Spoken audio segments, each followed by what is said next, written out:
Okay, cellular plants connect affordably, live limitless. Here are my disclosures. So we're going to talk about TIL therapy for the treatment of metastatic melanoma, and then I'll switch gears to talk about T-cell receptor gene-modified T cells, again, for the treatment of metastatic melanoma. Let's start with the first. So what is the current status of TIL for melanoma? So there are two products. Lifileucel is the FDA-approved commercial TIL product that's currently being rolled out over many centers here in the US, and that was based on a non-randomized phase 2 study. I'll show you some data on that for patients having progressed on prior lines of treatment. And currently, as already mentioned by also Amit, a phase 3 randomized controlled trial in first line, patient with metastatic melanoma, combination with pembrolizumab versus pembrolizumab is ongoing. And then the other product is a non-commercial product. It's a academic product, STEAM-001, an unmodified TIL product, which is at least in a couple of countries in Europe, in the Netherlands and Denmark, being reimbursed under hospital exemption, which in fact allows the hospital to produce TIL products for a number of patients. For patients with irresectable stage 3-4 melanoma following a progressive disease on anti-PD-1 based therapies. And we're currently using those data to get marketing authorization by EMA. And under hospital exemption, we have treated now 130 patients or more in a real-world setting. So what were the data that led to these reimbursement and approvals? First, the study that I already mentioned, so the phase 2 study, the C14401 study, published a couple of years ago with Jason Chesney as first author. And the other one is a New England Journal paper published by a colleague of mine, Maartje Rohan, that was about the randomized controlled phase 3 trial that we did in Europe. So this is the data from the phase 2 study performed here. So these were patients that were heavily pretreated. And if you look at the right column on the top, you can see that the majority, in fact, all patients had received anti-PD-1 therapy before. The majority had received anti-CTLA-4, either in sequence or in combination, and also a proportion of patients did have BRAF/MEK inhibition if they had a BRAF mutation. The response rate in this patient population was more than 30%, so 31.4%, and 5% of the patients had a complete response. The majority had a partial response. And if you look at the duration of responses, they were quite good. So 3 years median duration of response. And you can see that these curves flatten out. And the median overall survival for this heavily pretreated patient population with following TIL therapy was 20%, more or less. Now there's, as I mentioned, the phase 3 trial ongoing of the combination of lifileucel plus pembrolizumab as in treatment-naive, unresectable or metastatic melanoma patients. And the study looks like this. So patients are randomized to receive either pembrolizumab 2 courses, and then they can get TIL. So in the meanwhile, the TIL is being harvested through a surgical resection. The cells are grown, and about 4 weeks later, the cells are then provided to the center, and the patient will receive non-myeloablative chemotherapy, the lifileucel infusion, and TIL. And then they will continue with pembrolizumab, and the control arm is just pembrolizumab until progression or maximum for 2 years. The other study that I mentioned, which was published in the New England Journal, was the randomized controlled phase 3 trial that we did in Europe in 2 centers in Denmark and in Amsterdam, so in Copenhagen and Amsterdam, again for patients with metastatic melanoma. At the time that we started the study in 2014, ipilimumab was the only approved immunotherapy available. So we randomized the study against ipilimumab, although we were realizing that very soon anti-PD-1, either pembrolizumab or nivolumab, would be approved for that patient population as well. So we allowed 1 prior line of treatment. And 168 patients were randomized to receive either the TIL treatment or ipilimumab, just as a standard of care, 4 doses every 3 weeks, and then follow-up. and the primary endpoint was progression-free survival. And you can see that indeed the primary endpoint was met, and showed a better PFS for patients treated with TIL compared to IPI, and also the responses were better for the TIL-treated patients, almost 50% with 20% complete remission, and that of course translated into a very durable outcome for these patients.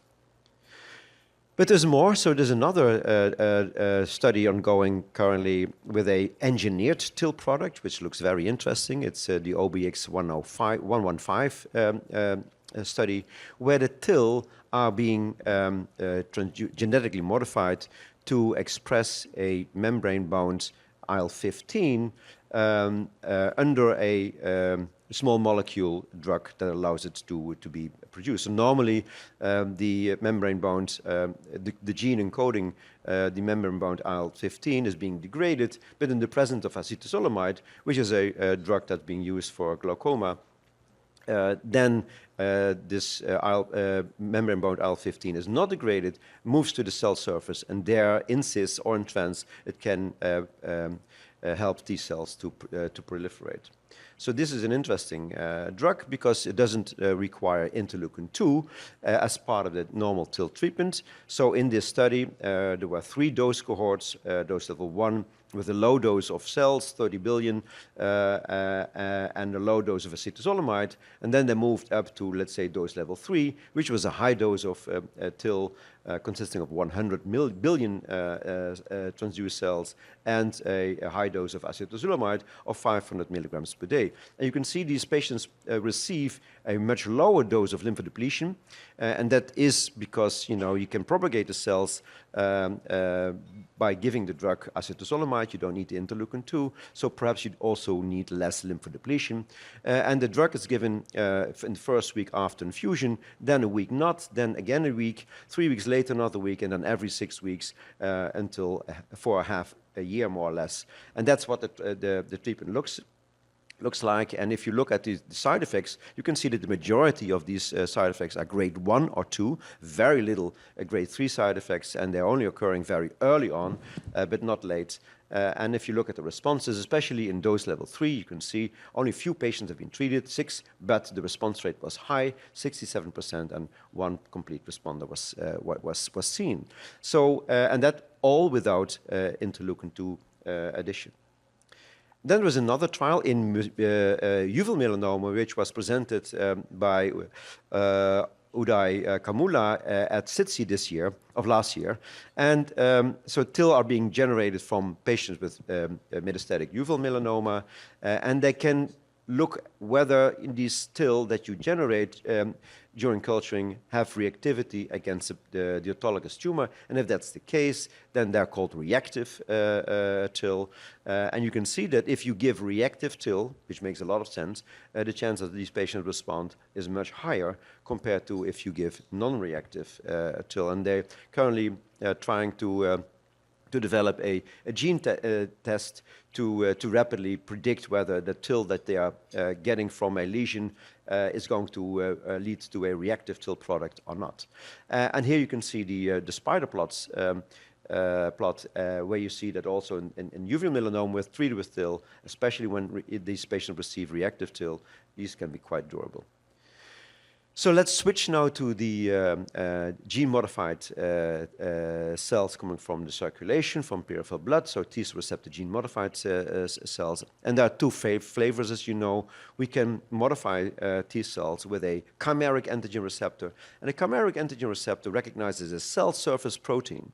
So it's at the cell surface of a tumor cell, and it's being recognized by a receptor that consists of a single-chain variable fragment of an antibody that has high affinity for that particular cell surface. But you could also use a T-cell receptor, and a T-cell receptor, of course, sees different antigens, sees antigens that are processed inside the cell and expressed at the cell surface, presented by MHC class 1 or class 2. So it's a very different a class of antigens that can be recognized by T-cell receptor T cells.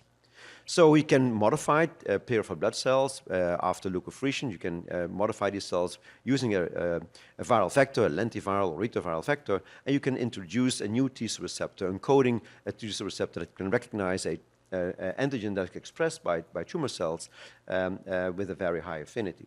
And that's being done here. It can go very rapidly, so within 2 weeks you have a product ready for patients. I would like to discuss this drug, anzu-trastuzine autoleucel, abbreviated anzu-cel, which is a T-cell receptor, gene-modified T-cell product that recognizes PRAME. And PRAME is a cancer testis antigen that's oftentimes expressed at very high levels in tumors, but not in normal tissue. And the peptide that's being recognized is presented by HLA-A2. Now, HLA-A2 is often present in Caucasians. More or less 40–50% of them are HLA-A2 positive. So that's a restriction. But PRAME is being expressed in more than 90% of melanoma at a high level, and therefore it's an interesting target for this product. And this is a study that was performed and has been presented and published in patients with melanoma, both cutaneous melanoma, but also uveal melanoma. And you can see that in these heavily pretreated patients, there was a 50–67% response rate. That is something that was in one of the questions that you heard earlier this morning. So remember this. And if you look at the durability of the responses, they were quite durable. And that's remarkable for a product that targets a single antigen. You would normally expect that this would lead rapidly to, for instance, escape because of loss of the antigen or loss of class 1. But apparently that seems not to be the case, at least not in this patient that we have seen so far. Currently, there's a phase 3 trial ongoing, again in advanced disease, metastatic melanoma, the SUPREME study, where patients are randomized to receive either anzu-cel or investigator choice, which could, here in the US, be also lifileucel as a comparator. But could also, of course, be something else like immune checkpoint blockade or even chemotherapy. The primary endpoint is progression-free survival, and the key secondary endpoint is overall survival. And the study is open and is recruiting very rapidly, both in the US and outside in the US as well.